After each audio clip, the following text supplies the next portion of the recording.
Bismillahirrahmanirrahim. Assalamualaikum warahmatullahi wabarakatuh. Salam, Om Swastiastu, Namo Buddhaya, salam kebajikan, selamat sejahtera bagi kita semua. Assalamualaikum warahmatullahi wabarakatuh. Selamat pagi dan salam sejahtera bagi kita semua. Yang saya hormati Bapak Dr. Nurmansyah, SPD MPD. Perkenalkan, nama saya Monita dengan NPM C0C023075. Di sini saya akan membacakan atau meringkas penjelasan materi dari pertemuan pertama sampai dengan pertemuan yang terakhir. Di pertemuan pertama yaitu membahas tentang hakikat dan perkembangan bahasa Indonesia. Hakikat bahasa Indonesia yang pertama yaitu bahasa Indonesia adalah bahasa resmi nasional yang digunakan di seluruh wilayah Negara Kesatuan Republik Indonesia dalam Undang-Undang Republik Indonesia Nomor 24 Tahun 2009. Pasal 1 ayat 2. Yang kedua, bahasa Indonesia adalah salah satu dari banyak varietas bahasa Melayu. Yang ketiga, bahasa Indonesia diresmikan sebagai bahasa nasional setelah Proklamasi Kemerdekaan Indonesia pada tanggal 18 Agustus 1945. Kedudukan dan fungsi bahasa Indonesia.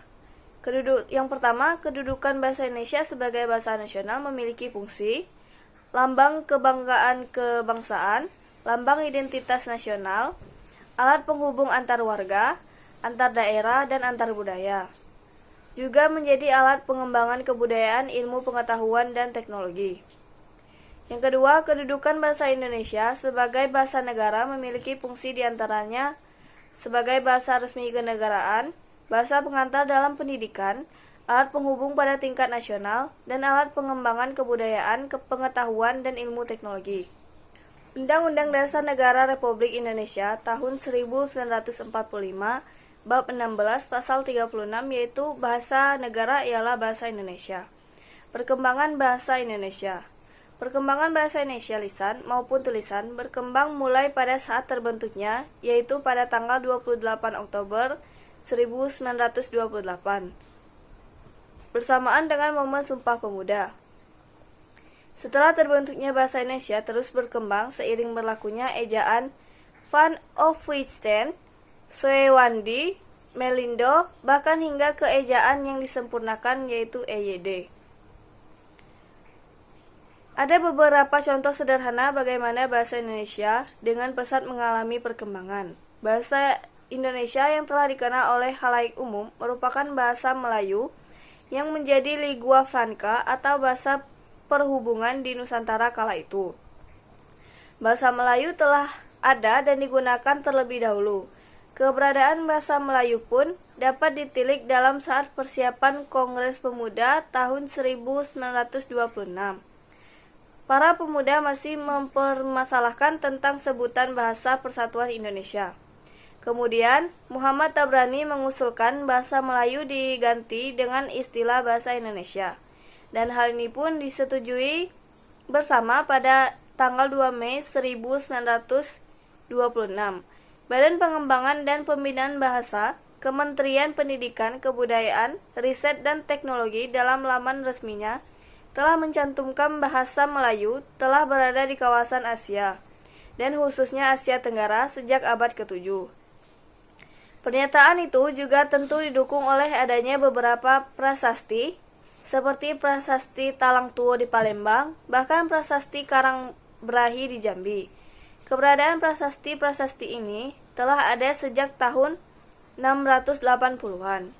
Selanjutnya, untuk sejarah perkembangan bahasa Indonesia dapat disoroti melalui zaman Sriwijaya yang menggunakan bahasa Melayu untuk menjadi bahasa pembelajaran kebudayaan dan hingga pada saat penyebaran agama Kristen oleh para pendeta-pendeta dan orang Belanda yang pada saat itu masih berada di Indonesia.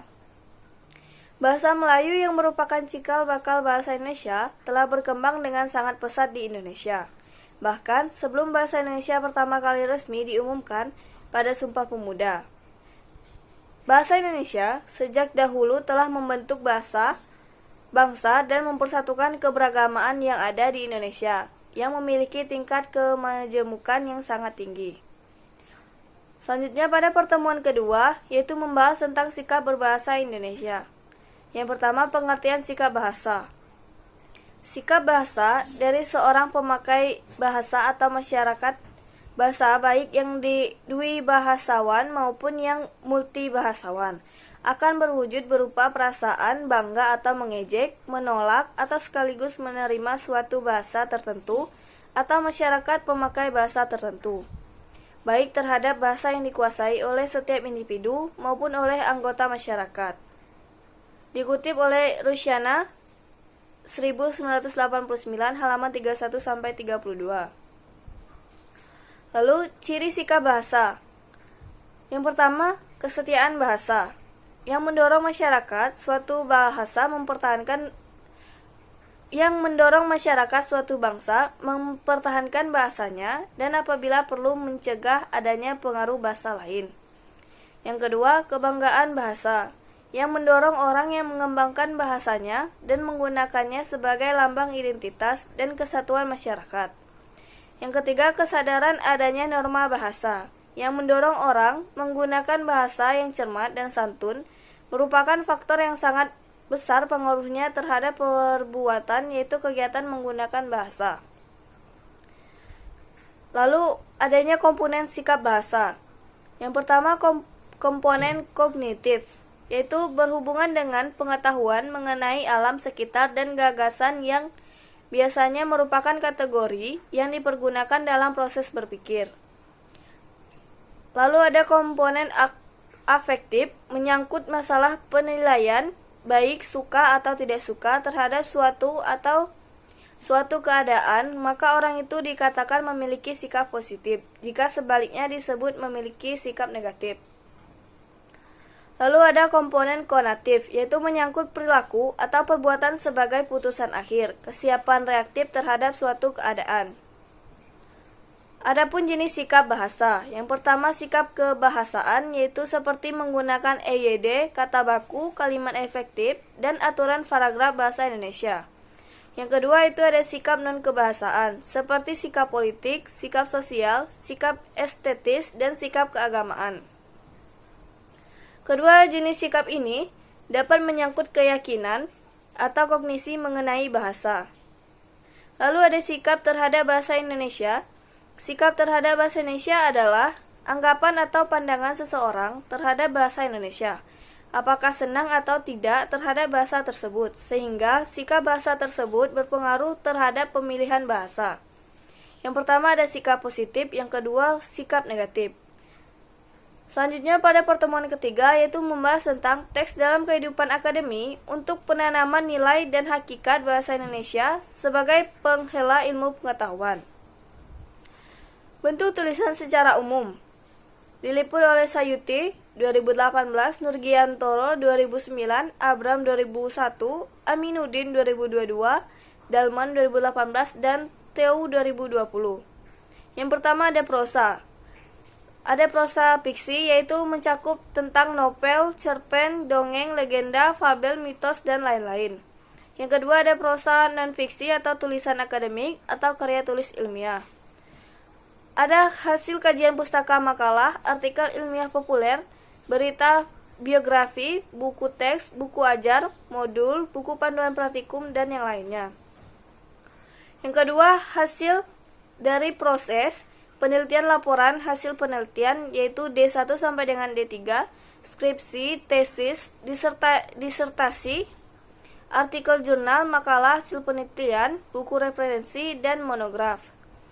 Lalu ada puisi. Yang pertama ada puisi lama mantra, pantun, karmina, seloka, gurindam, syair, dan talibun.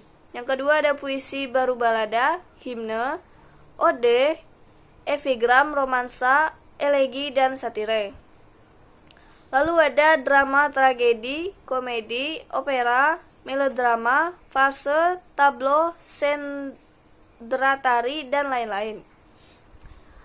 Lalu ada pun pengertian tulisan akademik, jenis tulisan yang mengaji suatu permasalahan yang dilakukan melalui proses penelitian atau kajian pustaka dengan menggunakan bahasa baku dan metode ilmiah atau saintifik yang dapat diterima dan digunakan dalam lingkungan akademik. Diliput oleh Dalman tahun 2018, Kusmana dan kawan-kawan 2019 dan Jauh Hari tahun 2008. Lalu ada bentuk tulisan ilmiah. Hasil kajian pustaka makalah, artikel ilmiah populer, berita, biografi, buku teks, buku ajar, modul, buku panduan praktikum, dan lain-lain.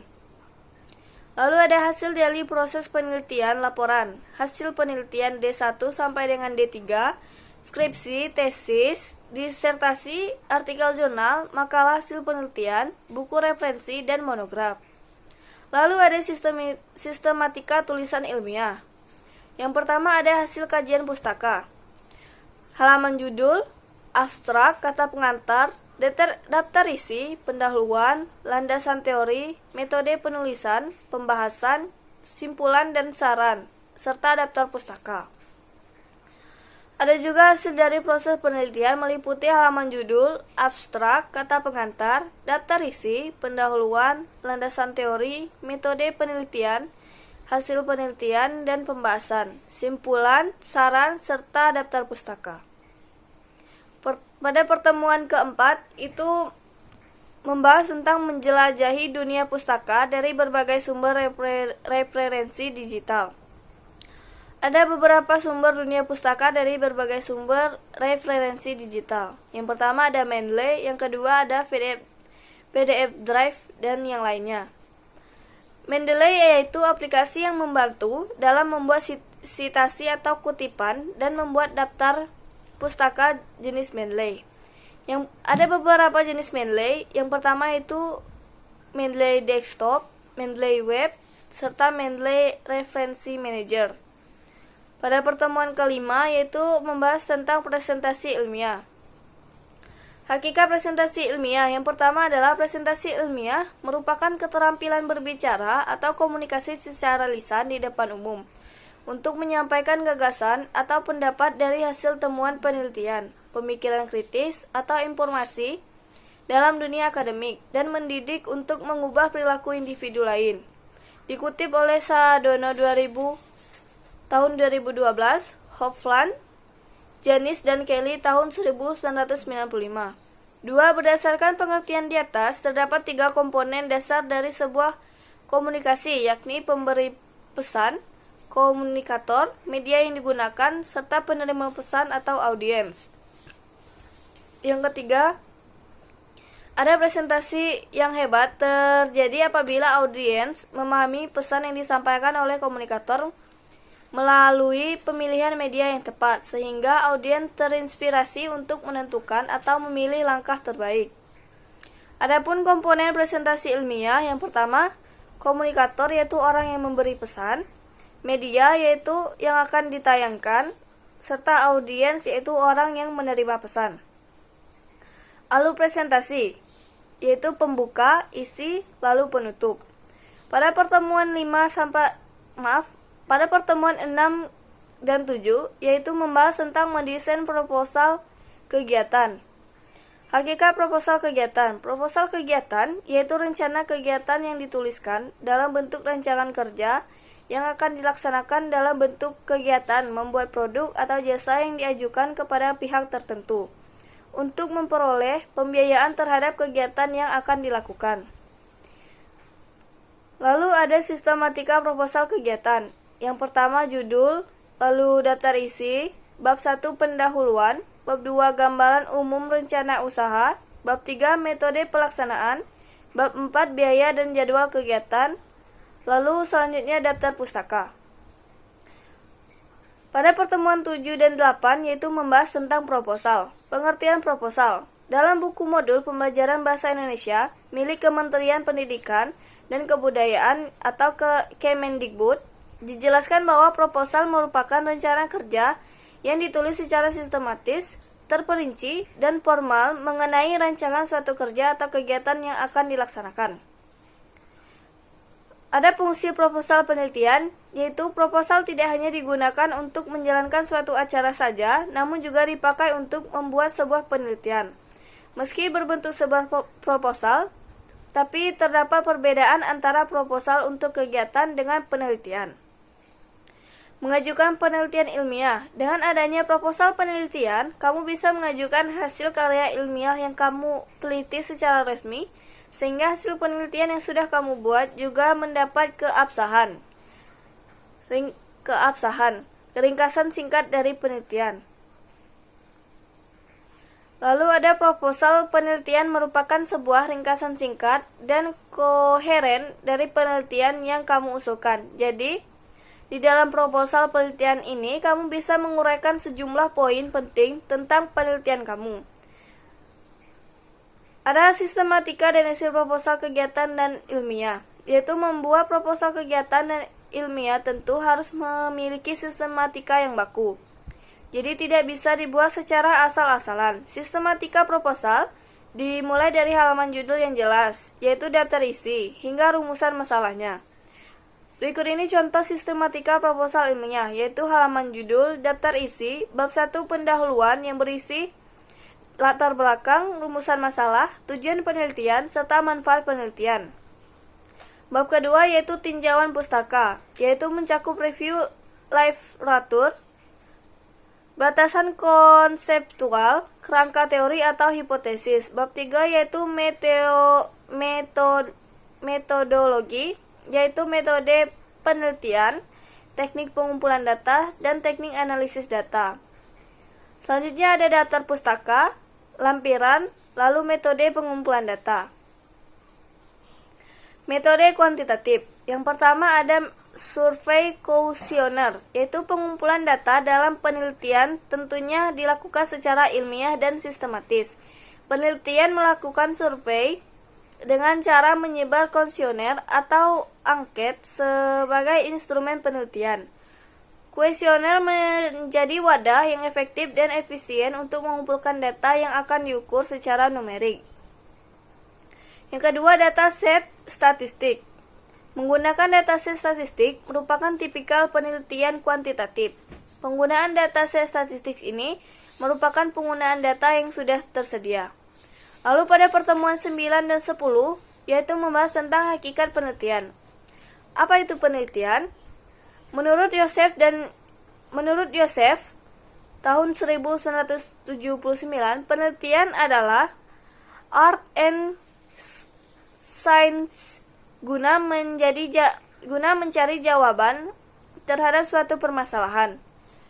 Karena seni dan ilmiah, maka penelitian juga akan memberikan ruang-ruang yang akan mengakomodasi adanya perbedaan tentang apa yang dimaksud dengan penelitian.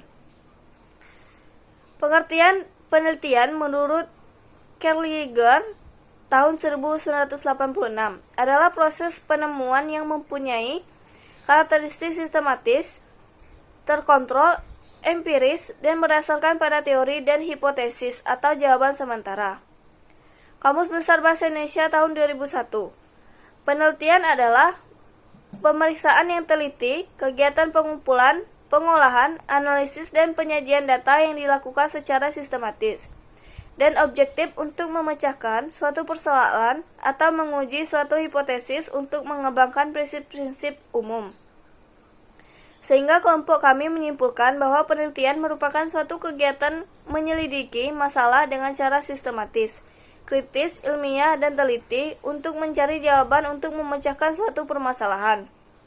Komponen utama penelitian. Komponen suatu rancangan penelitian meliputi yang pertama masalah, yaitu lalu bentuk atau jenis data yang dibutuhkan, tujuan penelitian, kepentingan atau signifikansi, masalah sampling, masalah jadwal kegiatan, masalah organisasi dan alokasi biaya, hipotesis penelitian, teknik pengumpulan data, teknik pengolahan data, pola dan sistematika laporan, serta urgensi penelitian. Hakikat penelitian dapat dipahami dengan mempelajari berbagai aspek yang mendorong penelitian untuk melakukan penelitian, sehingga setiap orang mempunyai motivasi yang berbeda. Di antaranya dipengaruhi oleh tujuan dan profesi masing-masing. Motivasi dan tujuan penelitian secara umum pada dasarnya adalah sama, yaitu bahwa penelitian merupakan refleksi dari keinginan manusia yang umumnya menjadi motivasi untuk melakukan penelitian. Apa manfaat penelitian? Manfaat suatu penelitian dapat diuraikan sebagai berikut. Yang pertama adalah hasil penelitian dapat dijadikan gambaran tentang keadaan dan kemampuan sumber daya yang ada, juga untuk kemungkinan pengembangan maupun hambatan-hambatan yang dihadapi oleh suatu proyek. Yang selanjutnya yaitu hasil penelitian dapat dijadikan sebagai sarana diagnosis dalam mencari sebab kegagalan ataupun suatu masalah yang dihadapi dalam pelaksanaan suatu proyek sehingga dapat dicarikan upaya untuk mengulanginya. Yang ketiga yaitu hasil penelitian dapat dijadikan sarana untuk menyusun kebijaksanaan ataupun menyusun strategi pengembangan suatu proyek. Yang keempat, hasil penelitian dapat melukiskan tentang kemampuan dalam bidang pembiayaan, peralatan, pembekalan, tenaga kerja, baik secara kuantitatif maupun secara kualitatif, yang sangat berperan bagi keberhasilan pelaksanaan suatu proyek. Penelitian yang dilakukan, desain penelitian bagaikan alat penuntun bagi peneliti dalam melakukan proses penentuan instrumen pengambilan data, penentuan sampel, koleksi data, dan analisanya. Tanpa desain yang baik, maka penelitian yang dilakukan akan tidak mempunyai validitas yang tinggi. Selanjutnya membahas tentang mengidentifikasi dan menyusun alat observasi dan pengukuran.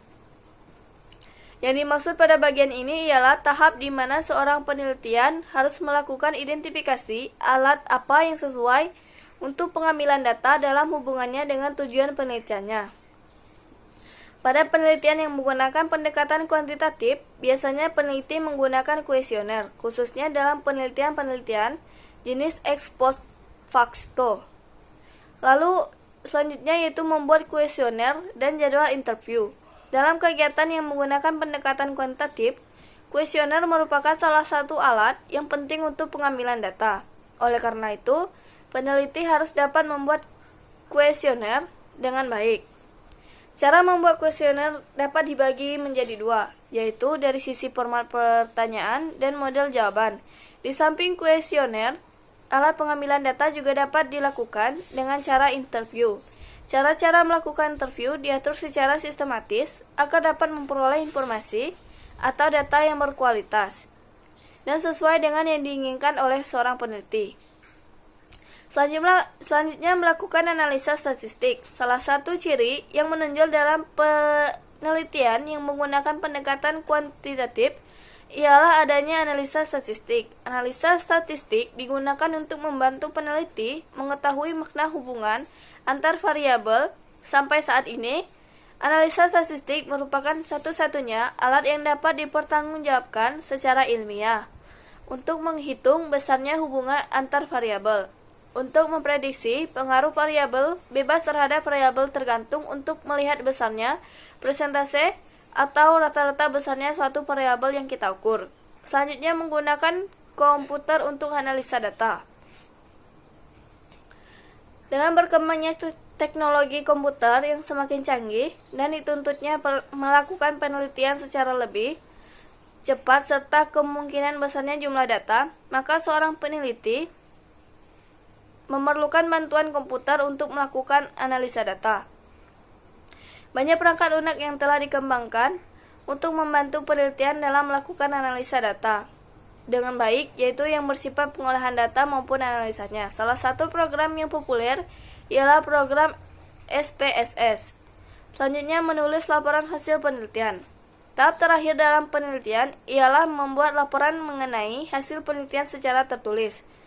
Laporan secara tertulis perlu dibuat agar peneliti dapat mengkomunikasikan hasil penelitiannya kepada para pembaca atau penyandang dana. Adapun jenis penelitian berdasarkan jenis datanya.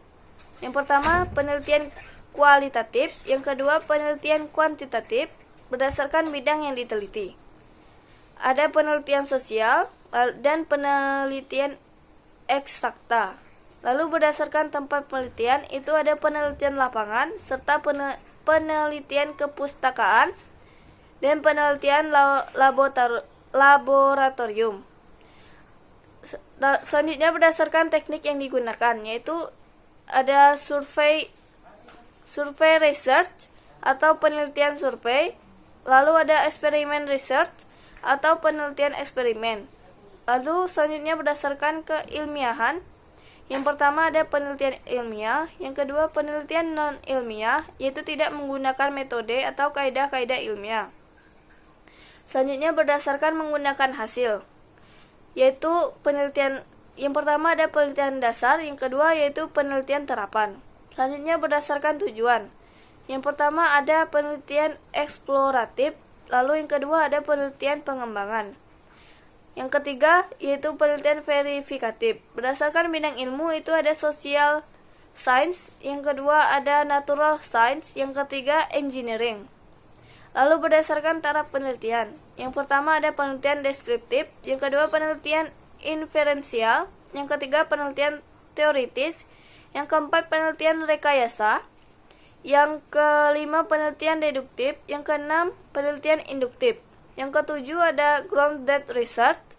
Lalu menurut pendekatan ada penelitian longitudinal atau bujur, lalu penelitian cross-sectional atau silang. Lalu menurut tingkat eksploitasi ada penelitian deskriptif, yang kedua penelitian komparatif, yang ketiga penelitian asosiatif.